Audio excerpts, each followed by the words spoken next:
Muy buenos días. Damos inicio al evento. A nombre de la Oficina de Participación Ciudadana del Congreso de la República, agradecemos a los miembros del Centro del Adulto Mayor de Barranca por su participación en la charla Mujer, Derechos y Oportunidades. Tiene como finalidad informar y sensibilizar a la ciudadanía en temas vinculados a los derechos de la mujer y el círculo familiar. Ese tema tan importante consta de dos módulos: los derechos de la mujer y la familia, instrumentos de protección y acceso a los servicios. Esta charla estará a cargo de la magíster Berilda Muñoz, y asimismo queremos agradecer a la licenciada Fresia Espinosa, porque gracias a ella y a su gestión se está realizando este evento. Vamos a darle pase a la licenciada Berilda Muñoz para que dé inicio al evento con el módulo número 1. Buenos días, Rocío, y a todo mi equipo de Mujer, Derechos y Oportunidades. Gracias por estar aquí y un saludo muy cordial al Centro de Adulto Mayor de Barranca, que en su tiempo están aquí con nosotros para recibir esta charla informativa. Bueno, vamos a iniciar con el primer módulo, que son los derechos de la mujer y la familia. Iniciamos con la sociedad diseñada por varones. Porque desde sus inicios fue diseñada por varones, creada bajo esquemas y estructuras con mentalidad masculina que da ventaja a los hombres y no permite que las mujeres decidan sobre su vida. Es más, ante un concepto equivocado, era natural que la mujer no tenía derechos, empezando de no elegir a su pareja, a la educación, al trabajo, al voto, a formar parte de las Fuerzas Armadas, ni a la planificación familiar, pero sí tenían muchos derechos, así como es las labores del hogar, como lavar, cocinar, educar, planificar, organizar, etc. Como observan ustedes en la fotografía, pueden ver que ellas se encontraban pues sin voz, limitadas dentro de sus hogares y con las consecuencias de esa época, miren, ¿no? Con un alto índice de depresión y frustración. Por todas estas razones expuestas, empiezan las manifestaciones públicas, marchas y huelgas de las mujeres que fueron escuchadas a nivel mundial rumbo a la conquista de la igualdad de oportunidades y como consecuencia han ido ganando espacios y conquistando derechos a lo largo de los años. Pero cuando hablamos de igualdad de oportunidades, nos referimos a igualdad de capacidades, oportunidades laborales, sociales, políticas, etc.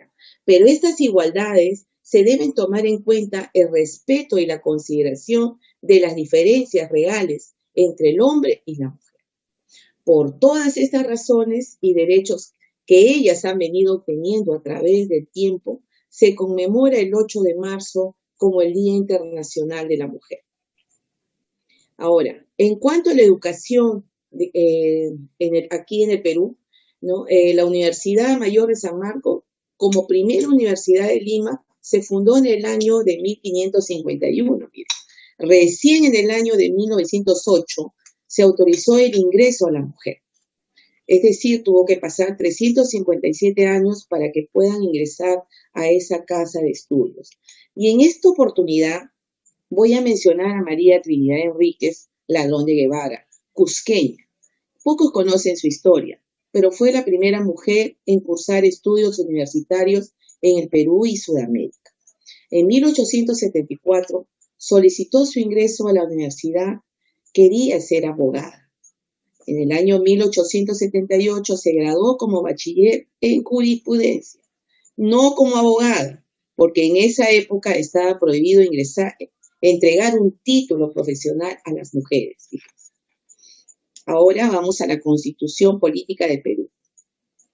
En la Constitución Política del Perú encontramos que todas las personas, desde que nacemos, somos titulares al principio derecho. ¿Cuál es? La vida. En el artículo 4 nos señala la comunidad y el Estado protegen especialmente al niño, al adolescente, a la madre y al anciano en situación de abandono. Ahora vamos a hablar de la ley que corresponde a ustedes como adulto mayor, la ley 30490. Señala que nos señala esta ley, los derechos y el buen trato al adulto mayor. Vamos a resaltar algunos artículos de esta ley. El artículo 2 nos menciona, entiéndase por adulto mayor a aquella persona que tiene 60 o más años de edad. En el artículo 3 dice, establece que el Ministerio de la Mujer y Poblaciones Vulnerables ejerce rectoría sobre la promoción y protección de los derechos de la persona adulto mayor y en el marco de sus competencias y de la normatividad vigente en coordinación con los gobiernos regionales, gobiernos locales, entidades públicas, privadas y la sociedad civil. Asimismo, pueden suscribir ellos convenios interinstitucionales a fin de ¿qué? De lograr beneficios en favor de los derechos de la persona adulto mayor. En el artículo 5 nos habla sobre el derecho. ¿Qué nos dice? El adulto mayor, ¿a qué tiene derecho? A una vida digna, plena, independiente, autónoma y saludable. La ley menciona que los adultos mayores pueden decidir hasta sus últimos días, no pierden autonomía ni decisión. Idea equivocada que llegando a esa edad no pueden decidir. Tienen derecho a la no discriminación por razones de edad y no ser sujetos de imagen negativa, de desprecio o poco respeto, realizado por algunas personas que piensan que no llegarán a ser adultos mayores, que limitan sus capacidades. Por ejemplo, les dicen, ¿no? Ya no tienes fuerza, no tienes agilidad, no tienes rapidez, que pueden ser cierto realmente, pero ellos tienen algo mucho más valioso que nos pueden transmitir para mejorar. ¿Sabe cuál es? Es su experiencia, sus conocimientos y las vivencias a lo largo de su caminar. Voy a resaltar algo muy valioso en nuestra época incaica. Cuando se reunían los curacas para tomar decisiones en mejora del pueblo, ¿a quién creen ustedes que consultaban? Al adulto mayor. Y él era quien tomaba la última decisión.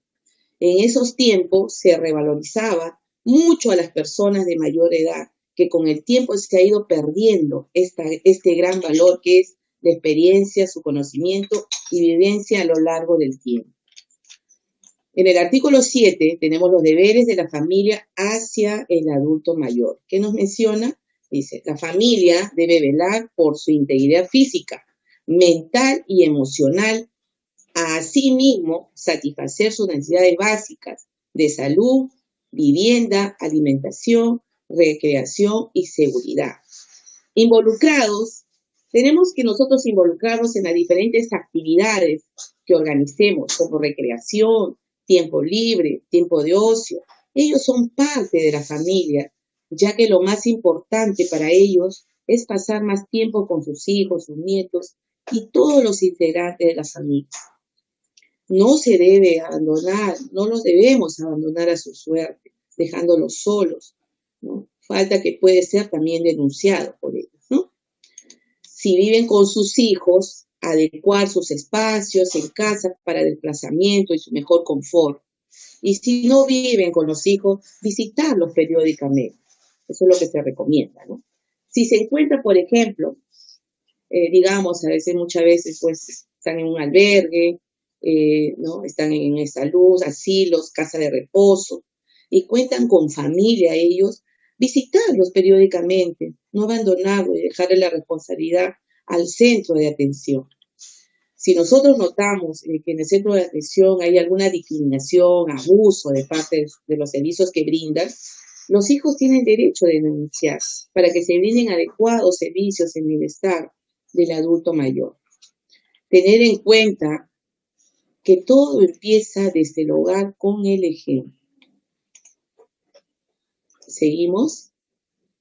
Tenemos la ley 30012 del año 2013. Concede el derecho a los trabajadores en la actividad pública y privada de gozar licencia con goce de haber por el máximo plazo. Hay un plazo de 7 días calendario en los casos de tener un hijo, padre o madre, cónyuge o conviviente enfermo diagnosticado en estado grave o terminal o que sufra accidente. De necesitar, dice, de más días, tiene derecho a solicitar hasta 30 días adicionales a cuenta de vacaciones. Es más, en el caso de hijos menores de 18 años que tengan cáncer, la licencia se puede extender por un máximo de 1 año con goce de haber. Sobre la participación política de la mujer, esta medida fue incorporada en el Perú en el año de 1997, estableciendo inicialmente un porcentaje mínimo de 25% de mujeres u hombres en la lista de candidatos al Congreso. Posteriormente, el porcentaje se incrementó al 30% y se amplió la medida para elecciones de alcaldía, regidurías y gobiernos regionales. Asimismo, en virtud a la modificación de la Ley 26859, mediante la Ley 31030 actual, la cuota para congresistas ascendió al 50%. Ahora, ¿por qué es importante que las mujeres participen en política? Porque a través de ellas denotan los problemas que afectan a las mujeres en las diversas etapas de su vida, como por ejemplo tenemos la mortalidad materna, la violencia contra la mujer, el embarazo de adolescentes, programas productivos para mujeres, escolaridad de la mujer en la edad adulta, la participación de mujeres en espacios de decisión y etcétera, muchas cosas más. Es importante brindar la oportunidad a la mujer para representarnos en la toma de decisiones. Bueno, hemos culminado el módulo 1, ahora vamos con el módulo 2. Bueno, ahora vamos a pasar a mencionar que sin estereotipos no hay maltrato. ¿Qué quiere decir? Es importante erradicar estereotipos, como por ejemplo, dejar de creer que los mayores no pueden aprender cosas nuevas, dicen. Claro que sí, pueden adaptarse a estos tiempos y aprender de la tecnología. Una muestra de ello es que el día de hoy estamos aquí comunicándonos en Zoom, ¿correcto? Segundo, dice, las personas mayores no deben seguir trabajando. Estudios demuestran que las personas mayores pueden seguir trabajando y sus aportes son valiosísimos por la experiencia que tienen, sobre todo en resolución de problemas. Los mayores están solos y aislados. La diferencia en este tema es que sus relaciones sociales son menos extensas, pero más leales y gratificantes, especialmente con la familia. Sigamos y dice, las personas mayores tienen problemas de memoria y audición. Estos estereotipos negativos pueden impactar en la autopercepción que los adultos mayores tienen sobre sus propias capacidades físicas y cognitivas. Mientras más arriesgadas están estas creencias sobre la vejez, mayor será su falta de confianza del adulto hacia su capacidad de recordar o escuchar bien. Esto lleva a un círculo vicioso. También dice, una nueva relación ya no es para personas mayores. El amor, señores, no tiene edad y la sexualidad se mantiene a lo largo de la vida. Es solo mantener una actitud positiva y adaptarse a los cambios fisiológicos. Ahora veamos cuáles son los factores de riesgo que pueden incrementar que una persona mayor sufra de violencia. Tenemos individuales, que nos dice, tenemos la pobreza, la mala salud física o mental de la persona, el abuso del alcohol o sustancias del agresor. Tenemos relacionales, compartir la vivienda, por ejemplo, ¿no? Es un factor de riesgo para el maltrato de las personas adultas mayores. Los hijos mayores que dependen económicamente del adulto mayor. Lo recomendable, ¿cuál sería? Es que compartan la responsabilidad en forma equitativa entre los hijos y no le dejen la responsabilidad a uno solo. Ahora, la comunidad, que dice, el aislamiento social de las personas mayores que no tienen apoyo de un familiar y la falta de ayuda social es muy importante, factor de riesgo de maltrato. Imagínense. Ahora, ¿por qué la persona adulta acepta la situación de violencia y no hace la denuncia? Muchas veces es por la dependencia económica o por vergüenza de reconocer que son sus mismos parientes o hijos que los maltratan, porque se sienten muchas veces culpables, piensan que no criaron bien a sus hijos, lo cual no es cierto. Sentirse también como una carga para la familia. Ahora, veamos los porcentajes. Según el Ministerio de la Mujer, el 61.8% de adultos mayores que sufren de violencia son mujeres y 38.2% son hombres. Asimismo, la edad en que sufren mayor violencia es entre los 60 a 79 años. Ahora, tengamos presente algo, que no solo con amor se puede cambiar a una persona violenta. Ahora vamos a diferenciar los tipos de violencia. Empecemos con la violencia psicológica. ¿Qué nos dice la violencia psicológica? Es toda agresión realizada sin la intervención del contacto físico entre las personas, ocasionando algún tipo de daño a nivel psicológico o emocional. Y se pueden dar por un pariente cercano que está a cargo muchas veces de ellos o de las personas que están a cargo de atenderlos en algunas instituciones privadas o públicas. Se dice que esta violencia causa un daño permanente porque denigra a la persona y afecta su autoestima, causándoles depresión y ansiedad.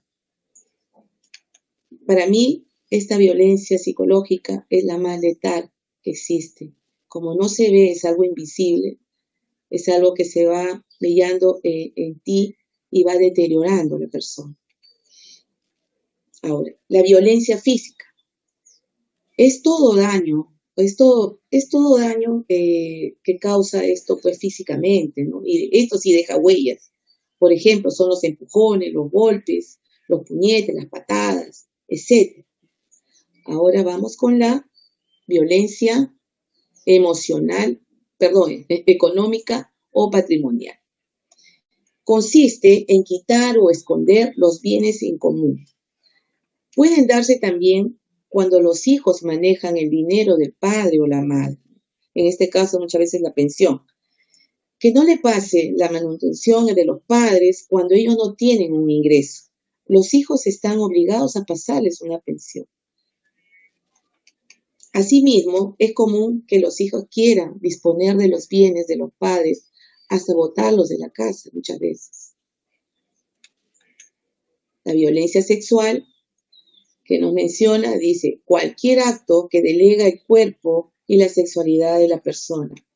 En general, la población adulta es vulnerable a la violencia debido a que van adquiriendo una progresiva dependencia de cuidado de otras personas, de tal manera que resulta siendo víctima de violencia en el hogar, en la sociedad y en las instituciones públicas y privadas. ¿Cuáles son las modalidades del maltrato más comunes? De acuerdo al MIN, nos menciona que son los insultos, las lisuras, las burlas, que es un 72.1%. No han respetado sus decisiones, 32.8%. La indiferencia, 27%. Amenazas de pegarle o internarle en un albergue para adultos mayores, 17%.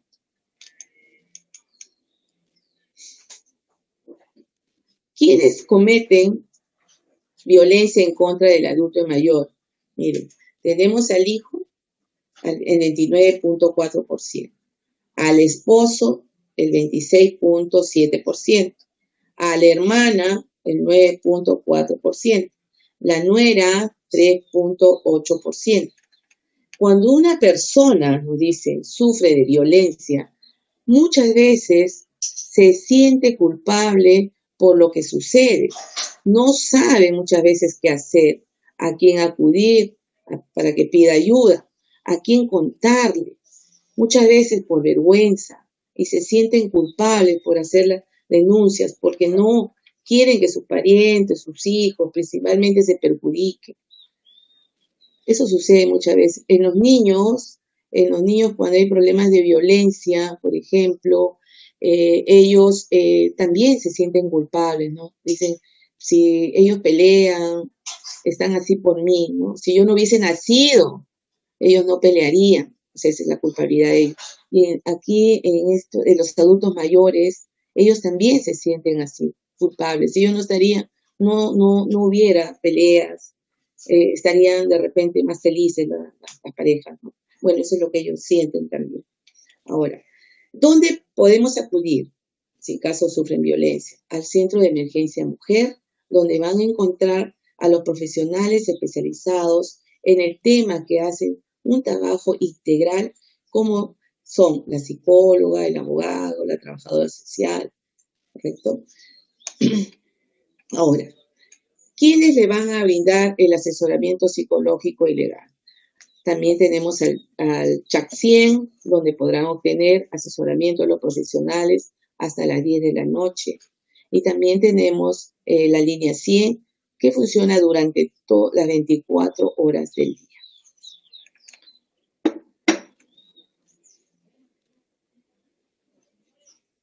Ahora pasemos a la ley 30364. ¿Qué nos dice esta ley? Es la ley de protección sobre cualquier tipo de violencia, y no solo protege a la mujer en todas las etapas de su vida, desde niñas, adolescentes, jóvenes, adultas y de la tercera edad.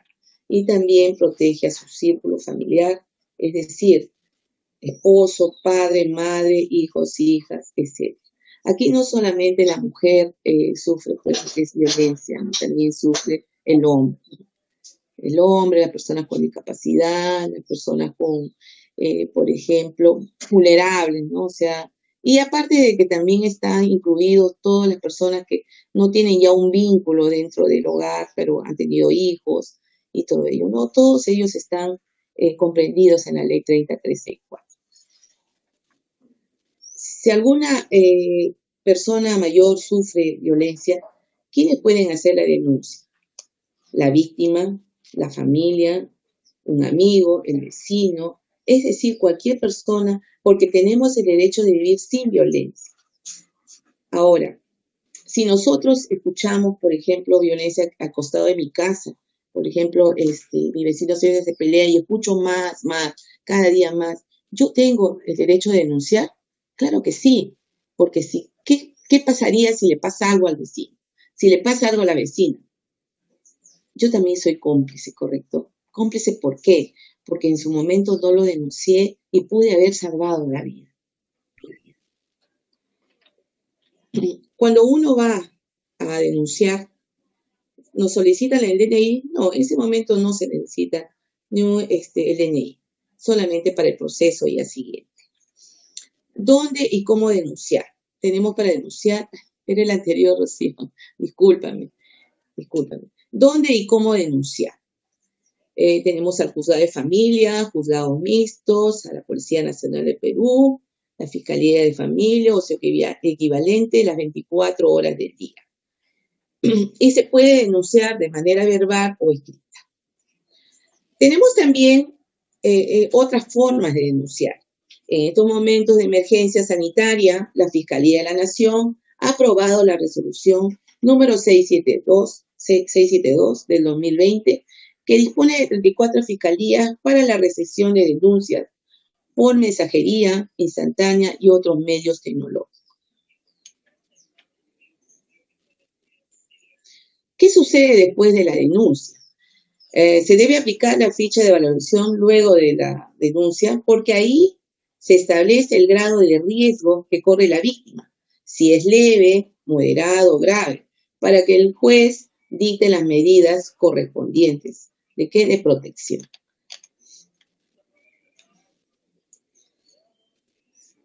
Como en la actualidad todavía estamos en la crisis sanitaria y hasta hace poco no se podía salir de casa, se aprobó el decreto ley 1470, que agiliza las medidas de protección.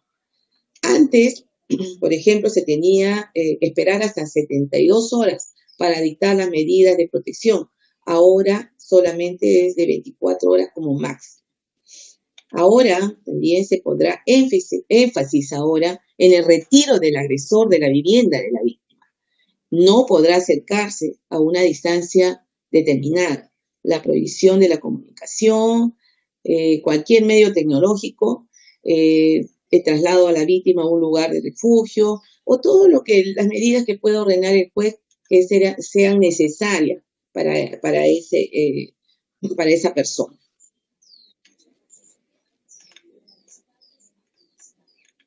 Ahora, vamos a ver algo muy importante. ¿Cuáles son los efectos de la violencia en los hijos?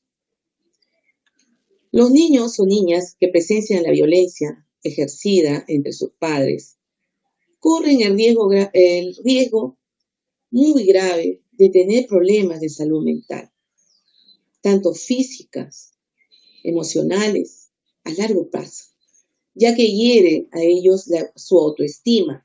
O sea, hiere tanto, señores, que si no es tratado a tiempo, tiene muchas secuelas. Asimismo, ellos tienen mayor riesgo a ser violentos en sus relaciones futuras. Ellos serán más vulnerables que aquellos que viven en hogares pacíficos.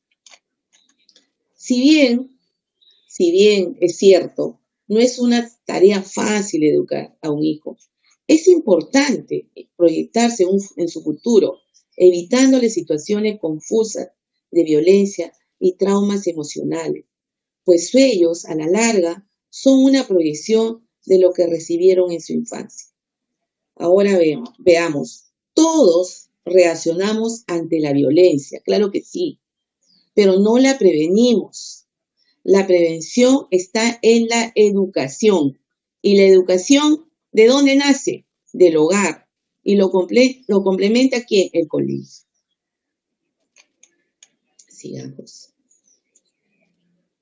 El decreto de urgencia número 001 de 2020 es un beneficio económico de 600 soles bimestrales por cada niño, niña y adolescente que haya perdido a su madre a causa de un feminicidio, para que puedan continuar estudiando y pagar sus gastos básicos.